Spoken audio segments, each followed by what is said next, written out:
orang lain memberikan saudara penilaian atas hidup saudara, apakah saudara orang yang lurus jalannya, orang yang dapat dipercaya, orang yang bisa diandalkan?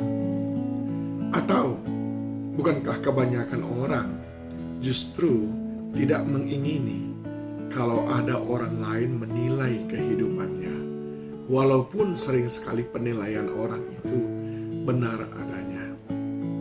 Nah, mari kita belajar dari Daud, saudaraku, di dalam Mazmur pasal yang ke-26. Salah satu Mazmur yang sangat saya suka. Ayat pertama, berilah keadilan kepadaku ya Tuhan, sebab aku telah hidup dalam ketulusan.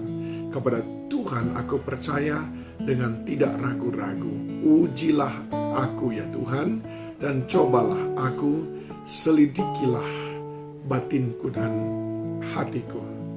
Daud ingin berkata seperti ini, Tuhan, Engkau yang tahu menilainya. Kalau di dalam hatiku, dalam batinku, orang lain tidak tahu, mungkin dia salah memberikan penilaian. Bukankah saat aku keluar, mereka memandang aku sebagai seorang raja, sehingga mereka tidak melihat bahwa aku raja yang lalim, raja yang banyak kekurangan, raja yang menyimpan pikiran-pikiran yang jahat, raja yang masih dikendalikan oleh hawa nafsu. Tapi orang hanya melihatnya separuh, Tuhan. Namun Engkau menyelidiki hati dan batin.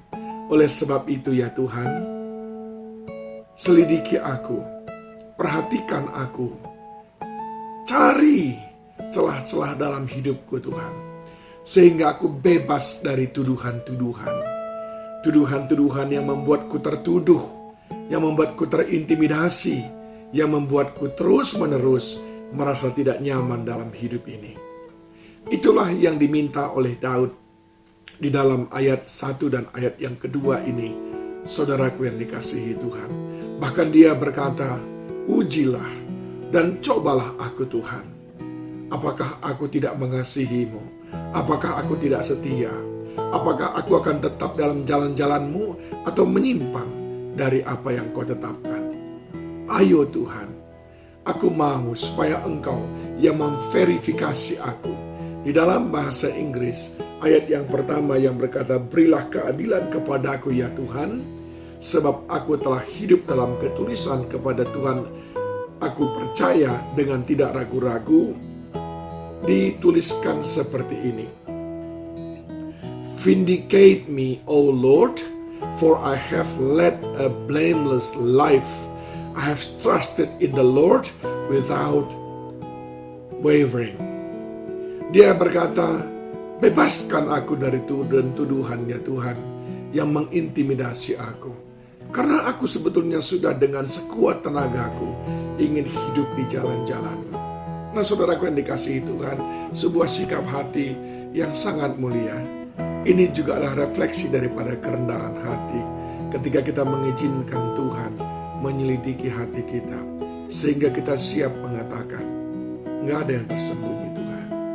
Nah, apa maksud daripada meminta Tuhan untuk menyelidiki hati kita, menyelidiki hati kita, menguji kita?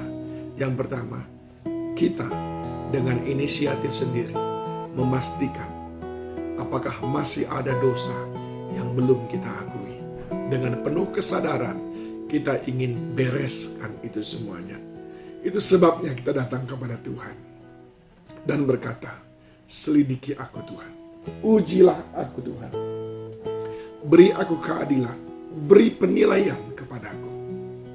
Yang kedua, kita mau memastikan apakah kita masih menyimpan akar-akar daripada keberdosaan, dosa keturunan, dosa-dosa yang masih terjadi oleh karena keterikatan terhadap sesuatu.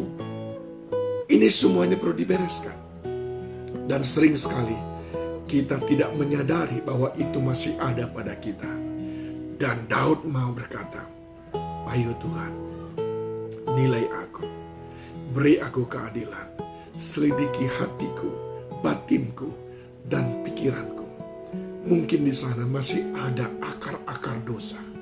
Aku mau terbebas dari itu semuanya, supaya aku berkenan di hadapan-Mu. Sebab orang yang berdosa tidak berkenan di hadapan-Mu. Sebab orang yang najis tidak boleh mendekat kepadamu. Yang ketiga, Daud ingin membereskan itu semuanya di hadapan Tuhan. Karena Daud ingin memastikan apakah jalan-jalan kehidupan yang dia pilih adalah jalan yang sesuai dengan yang Tuhan kehendaki. Berapa sering kita memilih jalan-jalan yang sama sekali tidak kita konsultasikan terlebih dahulu dengan Tuhan, dengan hamba Tuhan. Tapi ayat firman Tuhan berkata, banyak orang menyangka jalan lurus, ujung-ujungnya maut. Daud mau berkata, Tuhan, ini jalan hidupku, tolong periksa, tolong teliti. Apakah ini jalan yang Engkau kehendaki? Saudaraku yang dikasihi Tuhan, 3 alasan ini memastikan apakah masih ada dosa yang belum diakui, belum diselesaikan. Yang kedua, memastikan apakah masih ada akar-akar keberdosaan. Entahkah itu dosa keturunan, keterikatan terhadap sesuatu, masih bercokol dalam diri kita. Dan yang ketiga, memastikan apakah jalan-jalan kehidupan yang kita pilih hari ini adalah jalan yang benar.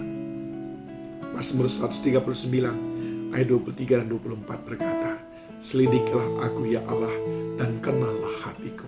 Ujilah aku dan kenallah pikiran-pikiranku. Lihatlah apakah jalanku serong dan tuntunlah aku di jalan yang kekal. Mari saudaraku, kita miliki sikap seperti Daud. Izinkan Tuhan melihat keseluruhan hidup kita, dan Dia yang membuat semuanya akan berjalan baik. Tuhan Yesus memberkati saudara.